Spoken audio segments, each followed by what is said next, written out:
Day after day, the twin brothers Hun and Wukuf ran back and forth playing ball. One day, their vigorous game disturbed the lords of the underworld, who challenged the twins to a match. But when the brothers arrived, the lords trapped and killed them, hanging Hun's head from a tree as a trophy. The tree soon sprouted massive fruit, which caught the attention of one of the lord's daughters. When she reached for it, the skull of Hun spat on her hand and impregnated her.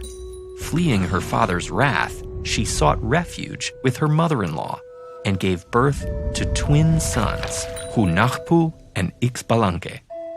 The second generation of twins discovered their father's ball game equipment, which their grandmother had hidden, and began to play. Soon enough, the messengers from the underworld arrived to issue another challenge. Knowing what had happened to their fathers, the twins nevertheless answered the call, trekking through deep caverns and across rivers filled with scorpions, blood, and pus, until they reached the great city from which the lords of the underworld controlled every aspect of nature and caused suffering for humans. The twins pressed on, searching for the lords who had challenged them. The lords had hidden among statues of themselves to confuse their guests, but the brothers sent a mosquito ahead of them. When it stung the figures, the lords cried out, revealing themselves. They forced the twins to spend the night in the House of Darkness.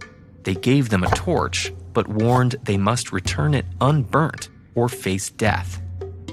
As the darkness closed in, the quick-thinking brothers adorned the torch with red macaw feathers and fireflies. Come morning, the lords were shocked to see the torch lit but unburnt. They insisted on playing the game with their own ball. The twins agreed, only to find that the lords had hidden a weapon inside the ball, which chased them around the court, trying to kill them. The twins survived that first round, but by now they were sure this would be no ordinary match. They played many more rounds, and each time the twins scored no better than a tie, leaving them to face whatever supernatural trial the lords set for them, before picking up the game again. They survived the House of Cold by lighting a fire, and the House of Jaguars by feeding bones to the beasts. But in the House of Bats, a bat bit off Hunahpu's head. Certain they now had the advantage, the lords called for another round of the ball game, hanging Hunahpu's head over the court. The quick-thinking Ixbalanque called the animals to him. A turtle brought him a chilacayote squash, and he carved it into the likeness of a head. While the lords chased the ball, he swapped it with the head. With Hunahpu's head back on his body, the twins played harder than ever. Finally, they won the game, hitting the hanging squash so it shattered on the ground.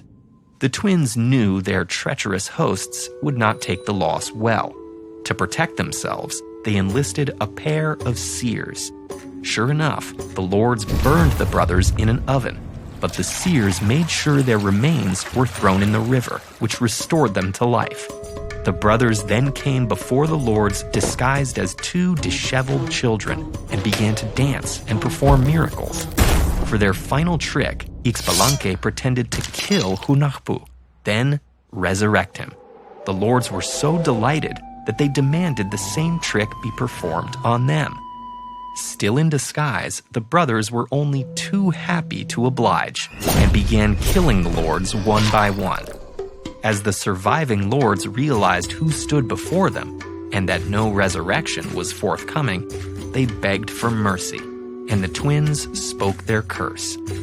Henceforth, the lords would have no sacrifices and no power over the surface world.